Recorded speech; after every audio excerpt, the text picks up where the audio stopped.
किसान भाइयों, स्वागत है आपका आपके अपने भरोसेमंद चैनल राजीव रंजन बिहार ब्लॉग में। किसान भाइयों, खेती में 4 महीने की कड़ी मेहनत, महंगा बीज, खाद और दवाइयाँ डालने के बाद जब फसल तैयार होने की अवस्था में आती है तो सिर्फ एक रात की मार पूरी बर्बाद कर सकती है। हम बात कर रहे हैं सर्दियों की सबसे बड़ा दुश्मन यानी पाला या शीतलहर भी कहते हैं। अक्सर हम देखते हैं किसान कि शाम तक फसल बिल्कुल स्वस्थ खड़ी थी, लेकिन सुबह होते होते आलू, टमाटर, मिर्च या सरसों के पत्ते ऐसे झुलस जाते हैं जैसे किसी ने उन्हें आग से जला दिया हो। यह सब होता है तापमान के 0 डिग्री के पास पहुंचने से। आज के इस वीडियो में पाले से बचने के हवाई बातें नहीं, बल्कि 100% वैज्ञानिक और ऐसे देसी तरीके बताएंगे जिनका रिजल्ट खेतों में साबित हो चुका है। आज हम बात करेंगे कि खेत के मेड़ पर कौन सी फसल लगाने से ठंडी हवा रोकती है, मौसम विभाग की चेतावनी का सही इस्तेमाल कैसे करें और वो कौन सी 20 से 30 रुपए की देसी फार्मूले हैं जो आपकी लाखों की फसल बचा सकती है। इसके लिए डायरी और पेन लेकर बैठें और अंत तक बहुत ध्यान से सुने, क्योंकि यह जानकारी आपकी फसल की जीवन रक्षक है। सबसे पहले हमें यह समझना होगा कि पाला हमारी फसल को नुकसान कैसे पहुंचाता है। विज्ञान का एक सीधा नियम है, जब पानी जमता है और बर्फ बनता है तो उसका आकार बढ़ता है, यानी वो फैलता है। ठीक यही प्रक्रिया आपके पौधे के अंदर होती है। पौधों की नसों में पानी दौड़ता है। जब ठंड बहुत ज़्यादा बढ़ जाती है तो यह पौधे की कोशिकाओं को के अंदर ही जम जाता है। बर्फ बनते ही यह फैलता है, पौधों को अंदरूनी नसों को फाड़ देता है। इससे पौधों की सिस्टम फेल हो जाता है और प्रक्रिया काली पड़ जाती है, पत्तियां काली पड़ जाती है, सूख जाती है। इसलिए हमारा मुख्य उद्देश्य पौधों के अंदर की पानी को जमने से रोकना है। अब बात करते हैं बचाव की। इसमें सबसे पहला और सबसे महत्वपूर्ण पॉइंट है मौसम की जानकारी और पहले से तैयारी। ज़्यादा किसान भाई गलती यह करते हैं कि वह पाला पड़ने वाली रात का इंतजार करते हैं। किसान भाइयों, अगर शाम को 4 बजे तैयारी शुरू करेंगे तो बहुत देर हो चुकी होगी। आपको आजकल की टेक्नोलॉजी के दौर में सतर्क रहना होगा। आपके मोबाइल विभाग की जानकारी पर नज़र रखें। अगर मौसम विभाग यह चेतावनी देता है कि अगले 2 से 3 दिनों में तापमान 4 डिग्री सेल्सियस से नीचे जाएगा या शीतलहर चलने वाली है, तो आप अपने तैयारी 48 घंटे पहले ही शुरू कर देनी चाहिए। बचाव का काम पाला गिरने के बाद नहीं, बल्कि चेतावनी मिलते ही शुरू कर देना चाहिए। अब हम बात करेंगे एक ऐसी प्राकृतिक तरीके की जिसे हम कहते हैं विंड ब्रेक, हवा रोधक फसलें। यह तरीका सबसे सस्ता और लंबे समय तक काम आने वाला है। ठंड में जो बर्फीली हवा आती है वो ज़्यादातर उत्तर और पश्चिम दिशा से आती है।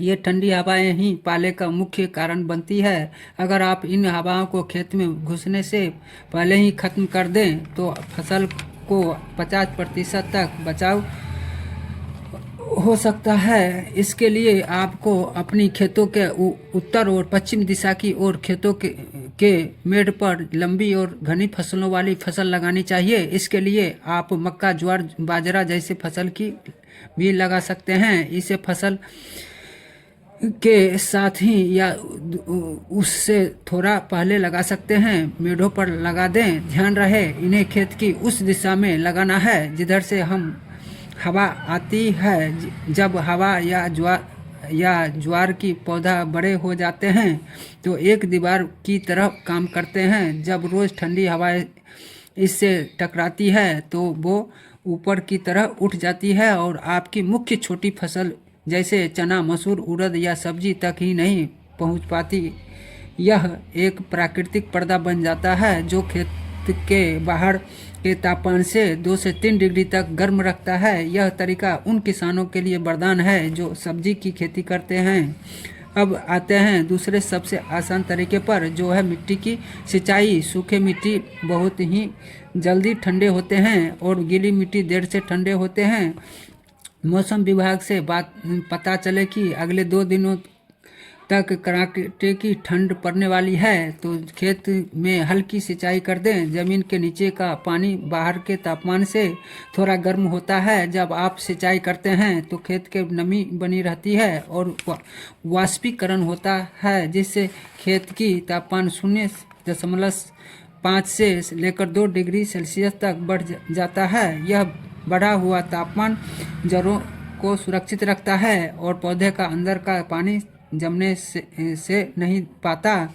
लेकिन ध्यान रखें, पानी बहुत ज़्यादा भरकर नहीं देना है, सिर्फ नमी बनानी है ताकि जड़ें सांस ले सके। अब बात करते हैं उन जादुई स्प्रे और खादों की जो पौधों के अंदर गर्मी पैदा करते हैं।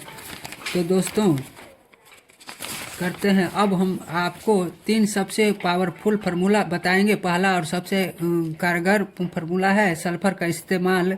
सल्फर की खेती जमीन में हीट जनरेटर, गर्मी पैदा करने वाला तत्व कहा जाता है। पाले से बचाव के लिए आपको सल्फर 80% WgU का इस्तेमाल करना है, जो पाउच में आता है। इसकी मात्रा बहुत ध्यान से नोट करें। आपको 2 से 3 ग्राम प्रति लीटर पानी के हिसाब से लेना है।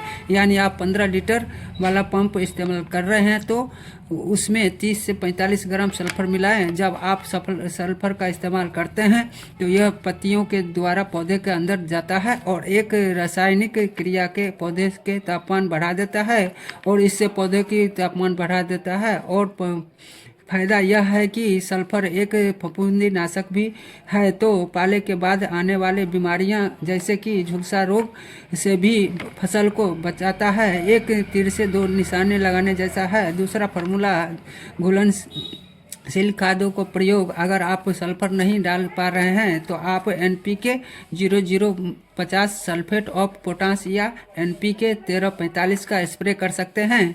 पोटास पौधों की दीवारों को, कोशिकाओं को मजबूत करता है। जब कोशिका की दीवार मजबूत होती है तो ठंड उसे आसानी से फाड़ नहीं पाती। इसकी मात्रा 5 से 8 ग्राम प्रति लीटर पानी रखनी है।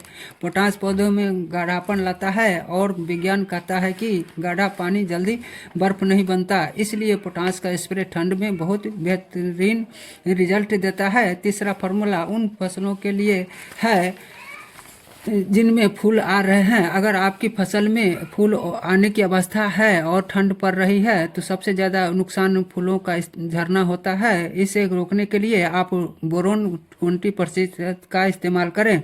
मात्रा रहेगी 1 ग्राम से 1.5 ग्राम प्रति लीटर। यानी यह फूलों के डंठल को मजबूत करता है और फूलों की प्रक्रिया को चालू रखता है, जिससे ठंड में भी फल सेट हो जाते हैं। आप चाहे तो सल्फर और बोरोन को मिलाकर भी स्प्रे कर सकते हैं। अब हम बात करते हैं उन देसी जुगाड़ को जिसको देखकर आप हैरान रह जाएंगे। यह है ग्लूकोज। और ग्लूकोज का प्रयोग जब कराटे की ठंड पड़ती है और सूरज नहीं निकलता है तो पौधे अपना भोजन नहीं बना पाता है, जिसे हम प्रकाश संश्लेषण कहते हैं। क्रिया रुक जाती है, पौधा भूखा और कमज़ोर हो जाता है और कमज़ोर शरीर पर ही बीमारी या ठंड का असर सबसे पहले और ज़्यादा होता है। इसलिए पौधे के ऊपर से एनर्जी और ताकत देने की ज़रूरत होती है। इसके लिए आप ग्लूकोज डी का इस्तेमाल कर सकते हैं, वही ग्लूकोज जो हम गर्मियों में पीते हैं। इसके मात्रा है 100 ग्राम ग्लूकोज प्रति 1 एकड़। इसे आप 150 से 200 लीटर पानी में घोलकर स्प्रे कर दें। यह पौधों की पत्तियों की तुरंत सोख लिया जाता है और पौधों को बीमारियों से लड़ने की ताकत बढ़ जाता है। अगर ग्लूकोज नहीं है तो आप पुराने गुड़ को इस्तेमाल कर सकते हैं। आधा किलो यानी 500 ग्राम गुड़ को और इसे थोड़े गर्म पानी में अच्छे से घोल ले, जिससे कि इसमें कोई टुकड़ा ना बच सके। इसको 1 एकड़ के लिए 150 लीटर पानी में मिलाकर स्प्रे करें।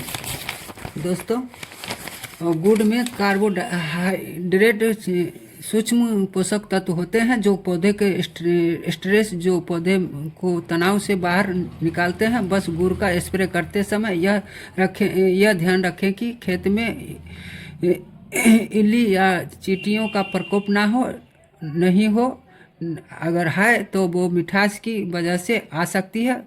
उसके रक्षा के लिए आप कोई कीटनाशक मिला सकते हैं। इन उपायों के अलावा एक पारंपरिक तरीका है धुआं करने का। आप स्प्रे नहीं कर पाए रहे हैं तो रात को अचानक ठंड पड़ गई तो रात के 12 बजे खेत के उत्तर पश्चिम दिशा में जिधर से हवा आ रही हो वहाँ मेड़ पर कूड़ा करकट या सूखी घास या पत्तियां जलाकर धुआं करें। ध्यान रहे हमें आग की लपटें नहीं चाहिए, हमें सिर्फ धुआं चाहिए। यह धुआं पूरे खेत के ऊपर चादर बना लेता है जो जमीन की गर्मी को ऊपर आसमान में जाने से रोकता है। इसे हम ग्रीन हाउस प्रभाव कहते हैं। इसे खेत का तापमान इसे 4 डिग्री तक बढ़ सकता है जो फसल को बचाने के लिए काफ़ी है। तो किसान भाइयों, निष्कर्ष के तौर पर आपका इन बातों का ध्यान रखना है। पहला, मौसम विभाग की चेतावनी पर और 2 दिन पहले एक्टिव हो जाएं। और दूसरा, खेत के मेड़ पर मक्का या ज्वार की रक्षक फसलें जरूर लगाएं, यह परमानेंट इलाज है। तीसरा, मिट्टी में नमी बनाए रखें। और चौथा, सल्फर 80% WGU का इस्तेमाल करें। 3 ग्राम प्रति लीटर का हिसाब से स्प्रे करें। अगर दुर्भाग्य से पाला लग